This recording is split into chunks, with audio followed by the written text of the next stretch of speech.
জিহ্বা দিয়া কথা বলা, একটু চিন্তা কর। এই জেহেনের ভিতরে আমার পুরো বডি যদি তুমি এক একটা ভিন্ন করে দেখো, 2 ঘন্টা বয়ান আমার ভেতরে কোথাও কথাগুলো জমা নাই। একের পরে এক সাজানো কথা কে বের করে দেয়? ওরে বান্দা, একটা মেশিন চলে 2 ঘন্টা চলার পরে ফ্যানের বাতাস দিয়া ঠান্ডা করো, মাইক গরম হয়, মাউথ গরম হয়ে যায়।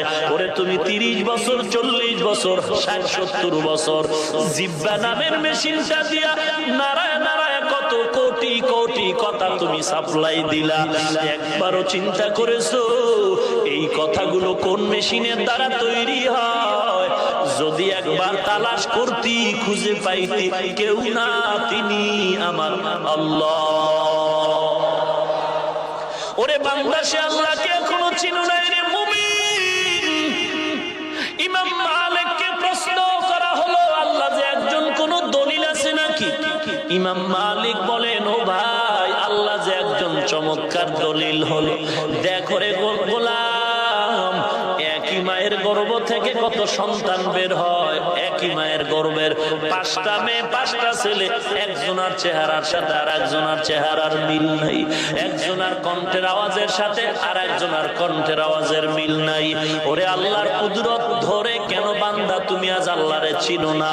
আল্লাহর জমিনে থাইকে কেন তুমি আল্লাহরে মানতে পারলা না? ওরে কয়দিন আর বাহাদুরি করবি রে যুবক, কয়দিন আর আল্লাহর বিরোধিতা করবা? আজকে এত বয়ানের পরেও কেন তুমি দাড়ি রাখতে চাও না, নামাজ পড়তে চাও না? আমার দলে আসো বলি নাই, আমার টুপি মাথায় দাও বলি নাই, তুমি যে কোনো টুপি মাথায় দাও, চাই তুমি নবীর আদর্শওয়ালা হও। আমি 5 কল্লি টুপি মাথায় দিলাম, এই জন্য আমি বলবো না যে সবাই 5 কল্লি মাথায় দাও, কারণ আমার ইমানের হালাতের কথা বলছি।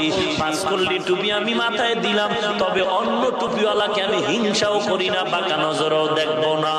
আমি গোল লম্বা জামা, কলার ছাড়া জামা পরলাম, যারা অন্য পোশাক পরেছে আমি হিংসাও করি না, বাঁকা নজরও দেখি না।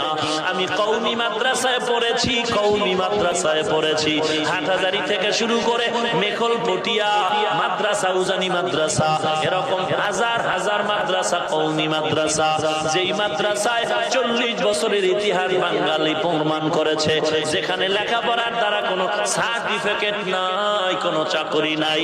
আমরা বেলুল মোল্লার দল, আমাদের কোনো টাইম নাই। এক সময়